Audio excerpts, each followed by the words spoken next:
విజయవాడలో టీచర్లు ఆత్మగౌరవ ర్యాలీ చేశారు. డిఎస్సి 2025 లో అక్రమాలు జరిగాయంటూ వైసీపీ చేస్తున్న దుష్ప్రచారంపై ఉపాధ్యాయుల ఆత్మగౌరవ పోరాటం చేస్తున్నారు. విజయవాడలో భారీ ర్యాలీ నిర్వహించారు. వేలాది మందిగా మెగా డిఎస్సి టీచర్లు ఆత్మగౌరవ ర్యాలీలో పాల్గొన్నారు. ఇందిరాగాంధీ మున్సిపల్ స్టేడియం నుంచి అంబేద్కర్ స్మృతి వనం వరకు ర్యాలీగా వెళ్లి అంబేద్కర్ విగ్రహానికి వినతి పత్రం సమర్పించారు.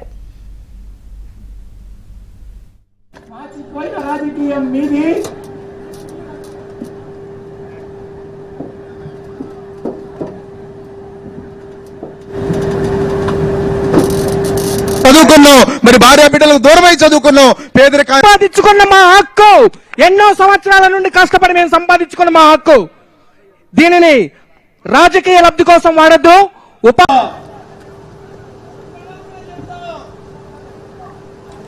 పాచిపోయిన రాజకీయం మీది. చేయలేకపోయిన వాళ్ళని వాళ్ళ ఎమోషన్స్ ని తీసుకుని వాళ్ళకి హారిజాంటల్ రిజర్వేషన్ అంటే అవేర్నెస్ లేక వాళ్ళని ఒక అవకాశంగా తీసుకుని ఇలాంటి దుష్ప్రచారం చేస్తున్నారు.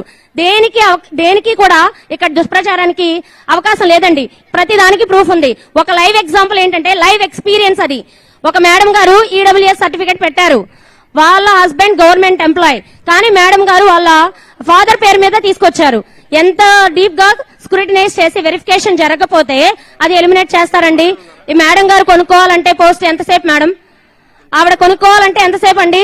ఒకటే అన్నారు, మీరు మీ హస్బెండ్ గవర్నమెంట్ ఎంప్లాయ్, మీకు ఈడబ్ల్యూఎస్ అలా వర్తిస్తుందండి, you are disqualified and you are eliminated. అంతే. చూడండి ఎంత జెన్యూన్ గా జరిగిందో. ఒకళ్ళు వెళ్ళిపోయారు, ఇంకొకరు తీసుకున్నారు వాళ్ళ ప్లేస్ లో ఇంకొకళ్ళు. అలా స్టెప్ బై స్టెప్ వెరిఫికేషన్ జరిగింది. ఫస్ట్ నోటిఫికేషన్ దగ్గర నుంచి everything is genuine and clear, and this government did not bring anything into the politics. Everything is clear and transparent. For that one live experience, we all DSC 2025 candidates have experienced during the appointment time. That day, Honorable Education Minister, when he get onto the stage, he asked apologies just when they played the Yuvagalam song regarding this education program. So that is a number one sign that they are not bringing into the politics. So this is a noble profession. The teaching is a noble profession that creates all professions. Please kindly understand and don't make this type of gossips and rumors. Thank you so much. Thank you Madam Garu. Chandrashekhar garu Guntur నుంచి అండి. ఇక్కడికి విచ్చేసినటువంటి గురువులందరికీ కూడా పాదాభివందనాలు.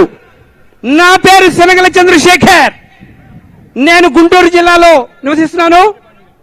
ఈ 2025 mega డిఎస్సిలో నా జీవితంలో మరుపురాని రోజు. ఉపాధ్యాయ జీవితంలో ఎంటర్ అయ్యి ప్రభుత్వ ఉపాధ్యాయుడిగా ఉండాలన్న చిరకాల వాంఛ నెరవేరినటువంటి రోజు. ఎంతో కాలం శ్రమించాను, ఎన్నో డిఎస్సీలు రాశాను, కానీ వయసు మీరిపోతుంది, ఇంకా డిఎస్సి కొట్టలేను అనే నిరుత్సాహంలో ఉన్నప్పుడు ఆశాకిరణంగా 2025 డిఎస్సి నా జీవితంలో వెలుగు రేఖలు నింపింది. నేను విజువల్ హ్యాండిక్యాప్ పర్సన్ అయినా ఒకే కంటితో కన్ను చూపు సరిగా లేకున్నా రాత్రింబవళ్ళు నా కుటుంబాన్ని పోషించుకోవడానికి కష్టపడి చదివాను. కంటపట నీళ్లు కాదు, వద్దు చదవద్దు అంటున్నా, లేదు నా జీవితంలో నా కోరిక నెరవేర్చుకోవాలి అనుకుని రాత్రింబవళ్ళు కష్టపడి చదివి ఈ మెగా డిఎస్సిలో విజయాన్ని సాధించాను. నా జీవిత కళ నెరవేర్చుకున్నాను. ఇలాంటి ఆనందంలో మరి ఎవరో ఇది దగా డిఎస్సి అంటుంటే బాధతో ఉంది. ఒకటి గుర్తుపెట్టుకోండి, గురువుని అవమానించిన వాళ్ళ చరిత్రలో వాళ్ళు నిలవలేరు, భ్రష్టు పట్టిపోతారు. గురువుని అవమానించిన వాడికి పుట్టగతులు ఉండవు. ఇదే నా హెచ్చరిక. వదిలాలే మెగా డిఎస్సి ఉపాధ్యాయుల ఐక్యత, మెగా డిఎస్సి ఉపాధ్యాయుల ఐక్యత. ఇప్పుడు దుర్గాదేవి గారు గుంటూరు జిల్లా నుంచి మాట్లాడతారు. అమ్మా, I'm from NTR district. My name is Dontam Durga Devi. I'm working as TGT English in Jaggapet, Balspot Road, Social Welfare School. Today we are facing a great fortitude, and even we are facing pressure and pain. ఇంత pressure, ఇంత pain తీసుకుని మన ఇలాంటి problems ని face చేస్తూ వీళ్ళందరూ చెప్పే ఆరోపణల్ని తప్పు అని అందరూ నిలబడ్డాను చూసారా, ఇక్కడే మన సక్సెస్ ఏంటో తెలుస్తుంది. మన అందరినీ ఇప్పుడే మనకి నిన్ననే కదా 80th ఇండిపెండెన్స్ మనం సెలబ్రేట్ చేసుకుంటున్నాం.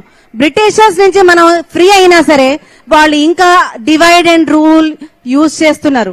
మన అందరినీ డివైడ్ చేసి మన ఎడ్యుకేషన్ లో ఉన్న టీచర్స్ ఫ్రెటర్నిటీని డివైడ్ చేయాలని చూస్తున్నారు. కానీ వీఆర్ ఆల్ టుగెదర్, మనం అందరం కూడా టీచర్స్. మనం ఏంటి, మన కష్టం ఏంటి, మన ఆత్మగౌరవం ఏంటి? ఈ రోజు ఒక టీచర్ ని గౌరవించలేని సమాజం ఎవరిని గౌరవిస్తుంది? జై జవాన్ జై కిసాన్, జవాన్ కిసాన్ ఎలా అయితే ఒక దేశానికి అవసరమో ఒక గురువు కూడా అంతే అవసరం. సమాజ నిర్మాణానికి గురువు లేనిదే కిసాన్ ఈ జవాన్ ఏం చేయగలరు? సో జై జవాన్ జై కిసానే కాదు, జై గురువు కూడా మనం అందరం ఆలోచించాలి. ఇప్పుడు ఎవరో వచ్చి 9 నెలలు నవమాసాలు కానీ ఒక పిల్లోడు పుట్టిన తర్వాత ఇది నీ పిల్లోడా అని అడిగితే ఎవరికైనా బ్లడ్ బాయిల్ అవుతుందా లేదా? అలాంటిది కొన్ని సంవత్సరాల నుంచి మోసిన ఈ కష్టాన్ని 9 నెలలు కాదు కొన్ని సంవత్సరాలు మోసాం. ఆ తర్వాత ఆ బిడ్డ వచ్చి ఇప్పుడు 10 నెలలు పూర్తయింది. ఇప్పుడు నీ బిడ్డ కాదంటే ఎందుకు ఊరుకుంటాం? ఎవరు ఊరుకునేది లేదు. ఇది మా కష్టాజితం. పగలనగా రాత్రనగా కష్టపడి తెచ్చుకుంది. మా సర్టిఫికేట్స్ ఫేక్ అని చెప్పారు. ఇది కాదు, మేమందరం ఒకటిగా ఉందాం. మమ్మల్ని వేరు ఎవరూ చేయలేరు. Thank you very much. Thank you madam.